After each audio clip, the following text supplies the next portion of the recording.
A special thank you to each of our subscribers who make this channel possible. Here's today's story. In a significant and controversial move, President Donald Trump has officially signed an executive order renaming the Department of Defense to the Department of War. This rebranding effort, which took place on Friday, marks a historic shift in how the U.S. military presents itself and signals a new era of military engagement under the Trump administration. The name change, which has not been made since the end of World War II, reflects a strategic pivot towards a more aggressive military stance, moving away from the previous notion of defense and embracing a more combative posture. During the signing ceremony held in the Oval Office, Trump emphasized that the new name embodies a mindset focused on victory. He stated, "It's really about winning.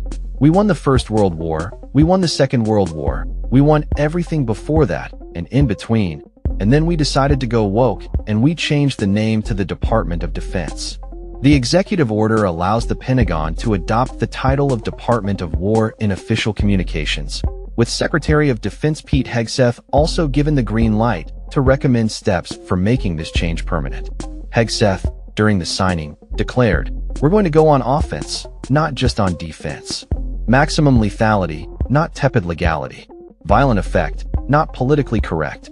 This rebranding has sparked a flurry of reactions from both supporters and critics. Proponents argue that the name change is a necessary acknowledgement of the realities of global conflict in the 21st century, while detractors warn that it could lead to an escalation of military actions abroad.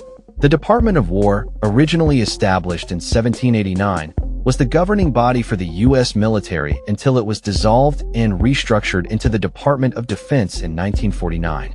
This change was made in the aftermath of World War II, as the nation sought to adopt a more defensive posture in light of nuclear threats.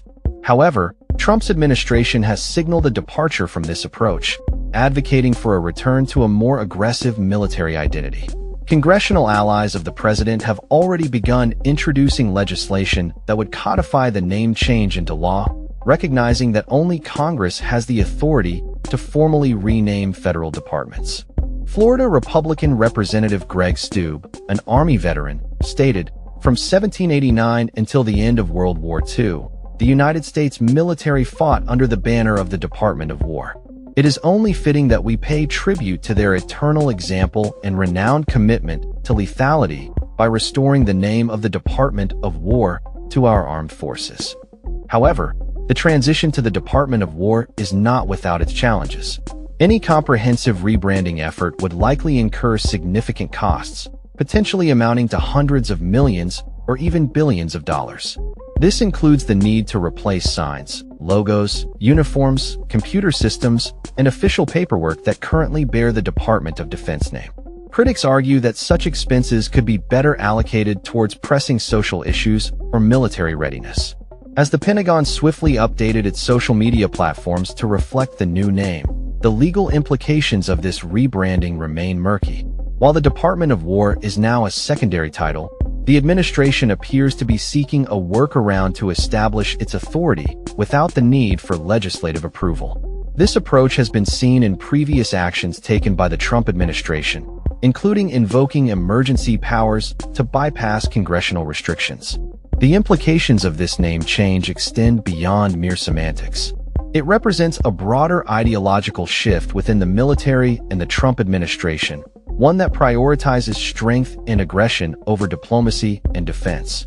As the U.S. continues to navigate complex global conflicts, the rebranding to the Department of War may signal an era where military solutions are favored over diplomatic ones. In conclusion, the renaming of the Department of Defense to the Department of War is a bold and controversial move that reflects the Trump administration's commitment to a more aggressive military posture. As Congress deliberates on the potential legislation to codify this change, the American public will be watching closely to see how this shift impacts U.S. military policy and international relations moving forward. That's all for this story. We upload videos every day covering many different subjects, so hit that subscribe button to stay informed. Thanks for watching.